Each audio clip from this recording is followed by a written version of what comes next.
In the quiet and misty hills of Kerala lies a curve with a chilling story to tell. It is called the Sumathi Corner, a name whispered in fear and curiosity. Sumathi Corner is one of the most mysterious names in the history of Kerala. Many rumors and stories surround this place. It's located in a village called Palode, which lies about 32 kilometers from Trivandrum city. From Palode, Sumathi Corner is 4 kilometers on the way to Kallara. The nearby Mailamudu Junction is also a known point in this area. Just hearing the name Sumathi Corner makes people curious. How did this place get such a name? Not many people know that there is a deep story behind it. It is believed that a young woman named Sumathi was killed at this curve, and some say that her spirit still roams the area.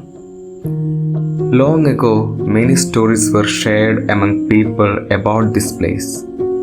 The real truth behind the incident that happened on January 27, 1953 is still unknown to the public.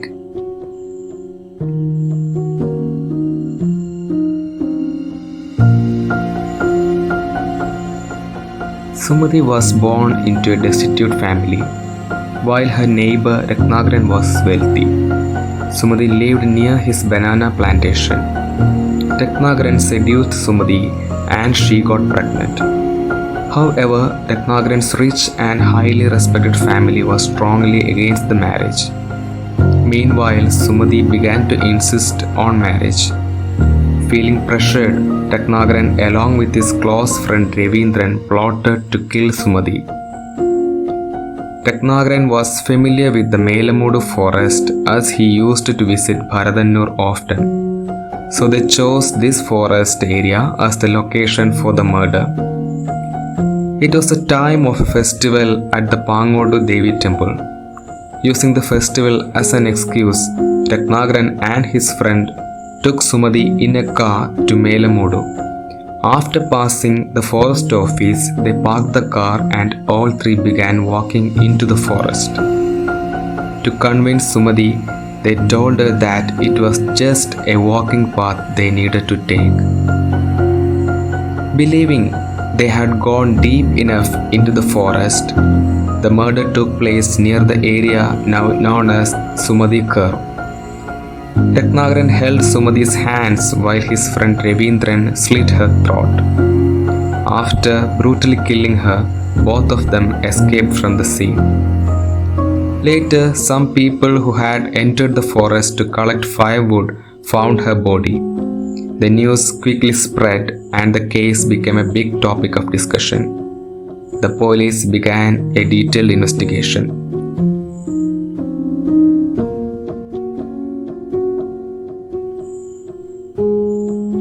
Ratnagaran was hiding in his family home for a few days but was later arrested by the police. Ravindran was also caught. The court sentenced both of them to 12 years in prison. Due to the lack of evidence, capital punishment was not possible.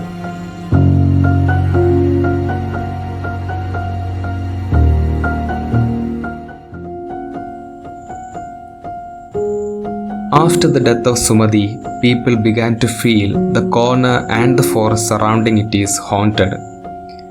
Testimonies and confessions were especially made by truckers and passers-by who used the road from Pangodu to Palode. The dark forest and the mist always painted fear into the hearts of people. Every testimony described the same picture, an apparition of a young woman who is either standing on the middle of the road or near the road where the corner gets straight. The sight of this stranded woman appears out of nowhere. To avoid hitting her, drivers avoid the vehicle, which often ends up crashing. The place became an urban myth after the story was passed down by the truck drivers. People living nearby later abandoned their property and went someplace else. The villagers chose not to travel after dark. They feared that the spirit of Sumathi must not be challenged or made fun of.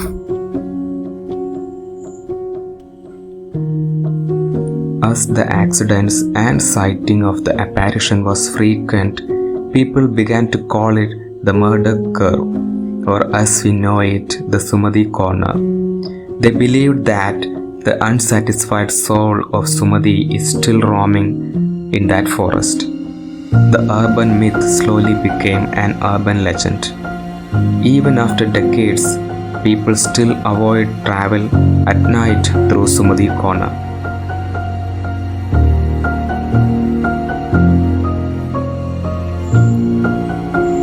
So, what are we to make of these stories? They are certainly compelling, but like the majority of ghost stories, they are simply stories. These experiences were very personal and presence of fear was clear in them. But there is no real way to prove this actually happened. We can either believe or disbelieve until it happens to us. The reason the apparition is described as black is because their energy is negative, suggesting to the fact that the soul is tormented during its life. Obviously, they feed on our fear and emotions. Such thoughts induce negative energy and fear in us. We always try to make connection with what we want to see and what we actually saw. But I believe there is something more to it, something we cannot describe using words, something we must leave alone as it is.